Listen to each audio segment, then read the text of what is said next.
नवरात्र के 7वें दिन माँ दुर्गा के 7वें रूप माँ कालरात्रि की उपासना की जाती है। उनका यह रूप सबसे उग्र, शक्तिशाली और रौद्र माना जाता है।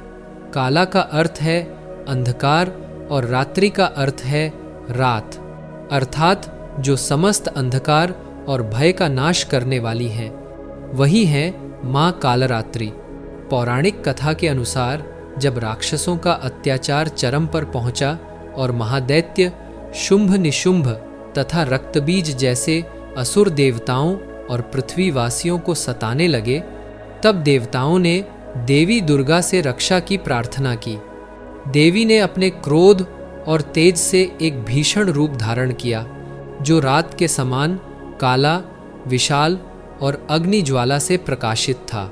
उनकी केशराशि बिखरी हुई थी, गले में विद्युत जैसी चमकती माला थी। 4 भुजाओं में वे घातक अस्त्र शस्त्र धारण किए थीं। दाहिने हाथ में वज्र और तलवार, बाएं हाथ से भक्तों को अभय और वरदान देती।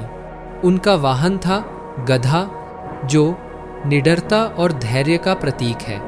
देवताओं को सबसे बड़ा संकट राक्षस रक्तबीज से था।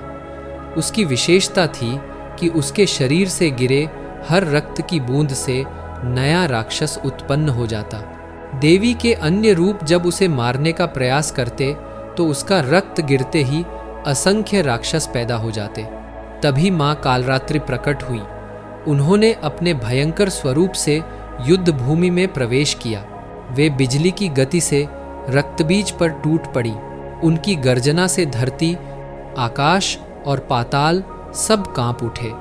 जब उन्होंने उसे घायल किया और रक्त की बूंदें गिरने लगीं, तब माँ ने उसी क्षण उस रक्त को अपनी जिह्वा से पी लिया, ताकि एक भी बूंद भूमि पर न गिर सके। इस प्रकार रक्तबीज का संहार हुआ और देवताओं को भय मुक्ति मिली।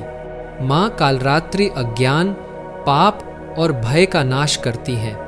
उनकी पूजा से साधक को सभी प्रकार के संकटों से मुक्ति और अद्भुत साहस की प्राप्ति होती है। वे हमें सिखाती हैं कि जीवन में कितनी भी अंधकारमय परिस्थिति क्यों न हो, साहस और विश्वास से उसका अंत संभव है। 7वें नवरात्र की रात्रि को भक्तजन दीप जलाकर नीले या काले फूलों से माँ का पूजन करते हैं। श्रद्धा से की गई आराधना से मन की नकारात्मकता समाप्त होती है और आत्मबल प्रबल होता है। माँ कालरात्रि का यह रौद्र रूप हमें याद दिलाता है कि अंधकार चाहे कितना भी गहरा हो, दिव्यता की एक चिंगारी उसे मिटा सकती है। नवरात्र के 7वें दिन की यह कथा न केवल दैत्य विनाश की गाथा है, बल्कि आंतरिक भय और अज्ञान को दूर करने का प्रतीक भी है।